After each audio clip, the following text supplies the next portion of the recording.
اب آئیے بسم اللہ الرحمن الرحیم، اب یہ سورہ بقرہ شروع ہو رہی ہے۔ سورۃ البقرہ جو 286 آیات پر مشتمل ہے، تقریباً 2.5 پاروں پر پھیلی ہوئی ہے۔ ہر شخص جانتا ہے کہ یہ قرآن حکیم کی حجم کے اعتبار سے سب سے بڑی سورت ہے، لیکن یہ معاملہ صرف حجم کا نہیں ہے۔ نبی اکرم صلی اللہ علیہ وسلم نے اسے سنام القرآن قرار دیا ہے۔ آپ نے فرمایا لکل شیء سنام، ہر چیز کی ایک چوٹی ہوتی ہے، جیسے اونٹ کا کوہان ہوتا ہے۔ وسنام القرآن البقرہ، سنام القرآن، قرآن کی چوٹی جو ہے وہ سورۃ البقرہ ہے۔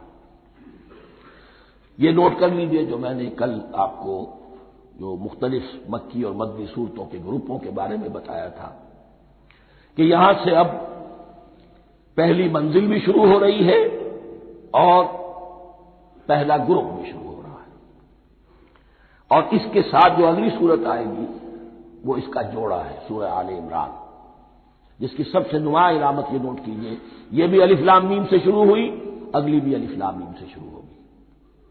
اس کے بعد 2 صورتیں مدنی اور ہیں، لیکن ان دونوں میں نہ حروف مقطعات ہے نہ کوئی اور تمہیدی کلام ہے، براہ راست خطاب۔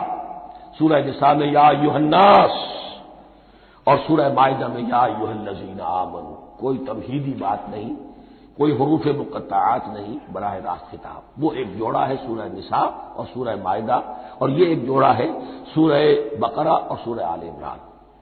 سورہ بقرہ اور سورہ آل عمران کو نبی اکرم صلی اللہ علیہ وسلم نے الزہراوین بھی قرار دیا ہے۔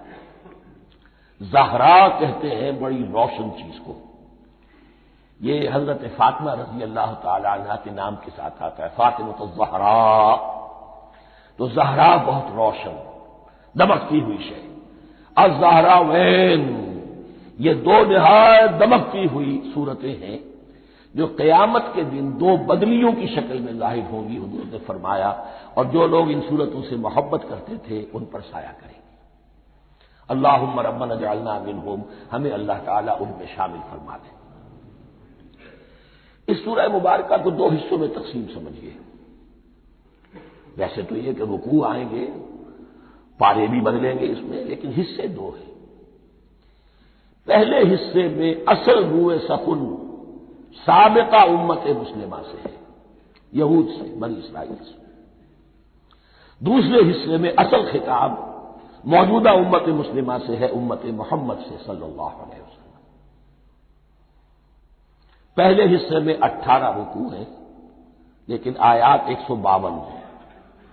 دوسرے حصے میں 22 رکوع ہیں، لیکن آیات 134 ہیں۔ گویا کہ اس سے آپ کو توازن نظر آئے گا کہ اگرچہ ادھر رکوعوں کی تعداد کم ہے 18، لیکن آیات کی تعداد زیادہ ہے 152۔ دوسرے حصے میں رکوعوں کی تعداد زیادہ ہے 22، لیکن آیات کی تعداد 134۔ اسی لیے اس کا ایک نام میں نے تجویز کیا ہے، وہ اس لیے تاکہ کچھ حقائق آپ کے ذہنوں میں ان ناموں کے حوالے سے بھی انشاءاللہ محفوظ ہو جائیں گے۔ سورۃ الامتین، 2 امتوں کی سورت، اس لیے کہ تقریباً نصف اس کی ساری بحث جو ہے، مرکزی بحث، وہ سابقہ امت مسلمہ بنی اسرائیل، اور دوسرا نصف اس میں سارا خطاب وہ ہے موجودہ امت مسلمہ یعنی امت محمد صلی اللہ علیہ وسلم۔ اس کا جو پہلے 18 رکوع ہے یا پہلا حصہ ہے، اس کے اندر ڈویژن فردر ہوگی ورٹیکل، عمودی۔ پہلے 4 رکوع، پھر 10 رکوع، پھر 4 رکوع۔ لیکن جو 22 رکوع ہے دوسرے حصے کے، دوسرے نصف کے، اس میں ڈویژن جو ہے جو ہاریزونٹل ہے، وہ افقی تقسیم ہے، عمودی نہیں، افقی۔ وہ میں بعد میں بیان کروں گا جب ہم وہاں پہنچ جائیں گے۔ ان کو پہلے سمجھ لیجئے کہ اس پہلے حصے کی جو تقسیم میں نے کی ہے، پہلے 4 رکوع، پھر 10 رکوع اور پھر 4 رکوع۔ پہلے 4 رکوع یوں سمجھیے کہ پورے قرآن مجید کے لیے اس کی حکمت اور فلسفے کا جو حصہ مکی قرآن میں بیان ہو چکا تھا اس کا خلاصہ ہے۔ جب یہ سورت نازل ہو رہی ہے تو یہ تو مدینہ میں حضور تشریف لا چکے ہیں، 12-13 سال جو ہے گزر چکے ہیں۔ اور ان 12-13 سالوں کے دوران 2/3 قرآن نازل ہو چکا ہے۔ اس میں جو بھی حکمت، فلسفہ اور بنیادی دعوت، یہ جو چیزیں مکی قرآن میں بیان ہوئی، ان کا خلاصہ نچوڑ نکال کر یہاں 4 رکوعوں میں رکھ دیا گیا۔ اگرچہ ان میں بھی جب گہرائی میں آپ دیکھیں گے تو روح سخن جو ہے وہ بنی اسرائیل کی طرف ہے، وہ میں بعد میں عرض کروں گا، لیکن اضافی طور پر یہ سمجھ لیجئے کہ پورے مکی قرآن کے حکمت اور پیغام کا خلاصہ ان 4 رکوعوں میں۔ پھر 10 رکوع ہیں جن میں براہ راست خطاب ہے سابقہ امت مسلمہ، یا بنی اسرائیل۔ اس کے بھی 2 حصے ہیں۔ پہلے ایک رکوع میں دعوت ہے، بڑا انداز اس کا بڑا پیارا ہے، اس میں دعوت ہے، ایمان لاؤ محمد پر صلی اللہ علیہ وسلم۔ اور اس کے بعد 9 رکوع ہیں ملامت کے، ملامت، تنقید، تم نے یہ کیا اور یہ کیا اور یہ کیا، ہم نے یہ احسان کیے، یہ احسان کیے، یہ احسان کیے، تم نے یہ ناشکری کی، یہ ناشکری کی، یہ ناشکری کی۔ اور اس سب کا نتیجہ آخری 4 رکوعوں میں ہے کہ اب تمہیں اس منصب سے معزول کیا جا رہا ہے جس پر تم 2000 برس تک فائز رہے، اور تمہیں ہٹا کر اب ایک نئی امت محمد کی شکل میں جو وجود میں آ چکی ہے صلی اللہ علیہ وسلم، اسے اس پر فائز کیا جا رہا ہے۔ اور اس کی علامت کے طور پر اسے میں کہا کرتا ہوں کورونیشن، تاج پوشی۔ ایک امت معذور، دوسری امت اس کا نصب ہو رہا ہے، اس کی تاج پوشی کے لیے سمبل، علامت کیا ہے؟ قبلہ تحویل۔ وہ قبلہ یروشلم، سابقہ امت کا قبلہ اب ادھر رخ نہیں ہوگا، اب اہل توحید کا قبلہ یہ مکے کی طرف ہوگا، بیت اللہ کی طرف ہوگا۔ تو تحویل قبلہ کا مضمون ہے جو ان 4 رکوعوں میں آتا ہے۔ تو یہ میں نے تھوڑی سی تمہید جو ہے آپ کے سامنے رکھ دی ہے۔ اب بسم اللہ کیجیے۔ بسم اللہ الرحمن الرحیم، الف لام میم۔ الف لام میم یہ حروف مقطعات ہیں، یہ علیحدہ علیحدہ پڑھے جاتے ہیں، علم نہیں پڑھ سکتے اس کو۔ الف لام میم، ہا میم ہے، ہا علیحدہ میم علیحدہ، اگرچہ لکھے ہوئے ہوتے ہیں جڑے ہوئے، کاف ہا یا عین صاد لکھے ہوئے جڑے ہوئے، پڑھے جائیں گے علیحدہ علیحدہ، قطع علیحدہ کرنا۔ تو حروف مقطعات، ان کے بارے میں ایک بات تو جو ہے اجماعی ہے،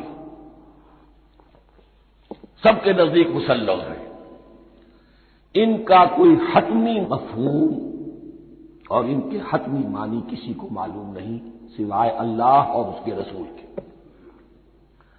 اس معنی میں یوں بھی کہا گیا یہ کوڈ ورڈز ہیں، جیسے کہ کوئی میسیجز جو ہیں ادھر ادھر بھیجے جاتے ہیں، سیکرٹ میسیجز، تو کچھ کوڈ ورڈز ہوتے ہیں جس سے سمجھ میں آتا ہے کہ یہ بات واقعتاً صحیح سورس سے آ رہی ہے، واللہ عالم۔ لیکن اس کا کوئی مفہوم اور اس کے معنی جو ہیں وہ اتفاق اس پر ہے، اگرچہ بعض حضرات نے کچھ اپنی سی کوشش کی ہے، کچھ مفہوم جو ہے بنانے کی، وہ اپنی جگہ پر ہے، لیکن یہ کہ کسی حضرت عبداللہ ابن عباس رضی اللہ تعالی عنہما نے بعض ایسی کوششیں کی ہیں، لیکن ان کی بھی رائے کو بھی ان کی ذاتی رائے سمجھا گیا ہے، امت نے اسے قبول نہیں کیا۔ اجماع اور کنسنسس اسی پر ہے کہ اس کے معنی اور مفہوم کسی کو معلوم نہیں سوائے اللہ اور اس کے رسول کے۔ البتہ بعض چیزیں ایسی ہیں کہ وہ اگر نوٹ کر لی جائیں تو شاید آئندہ ہے اس میں کچھ راز کھلنے کے امکانات پیدا ہو جائیں۔ دیکھیے عربی زبان کے جو الفابیٹس ہیں ان کی تعداد 29 ہے یا 28 ہے، میں بتا چکا ہوں۔ الف اور حمزہ کو ایک سمجھے تو 28 ورنہ 29۔ پہلی بات یہ نوٹ کیجئے، قرآن حکیم کی 114 سورتوں میں سے 29 سورتوں میں ان کے شروع میں یہ حروف مقطعات آئے ہیں۔ دوسری بات یہ کہ اس میں 28 کا نصف کیجئے تو 14 استعمال ہوئے، 14 نہیں استعمال ہوئے، بالکل آدھی تعداد استعمال ہوئی ہے۔ تیسرے یہ کہ جو شروع اور آخر اور درمیان 3 حصوں میں تقسیم کر دیجئے آپ، 9 9 9 پلواڑی 27، ایک طرف 10 رہ جائیں گے۔ پہلے حصے میں سے بہت کم حروف لیے گئے، بہت کم۔ آخری حصے کے تقریباً تمام حروف ہیں، تقریباً۔ درمیانی حصہ وہ ہے کہ جس میں آپ نے دیکھا ہے کہ عربی میں جوڑوں کی شکل میں ہے، صاد ضاد، فرق کیا ہے نقطے کا، سین شین فرق کیا ہے نقطوں کا، را زا فرق کیا ہے نقطے کا۔ تو جو بھی نقطے والا لفظ ہے وہ نہیں لیا گیا، اور جو بغیر نقطے کے غیر منقوط ہے وہ لیا گیا۔ پھر اس میں 3 صورتیں ہیں جن میں ایک ایک حرف آیا ہے، سورہ قاف، سورہ نون، سورہ صاد۔ پھر صورتیں ہیں جن میں 2 آئی ہیں، جن میں 3 آئے ہیں، پھر 4 آئے ہیں، 2 ہی صورتیں ہیں جن میں 4 ہیں، اور 2 ہی صورتیں جن میں 5 ہیں۔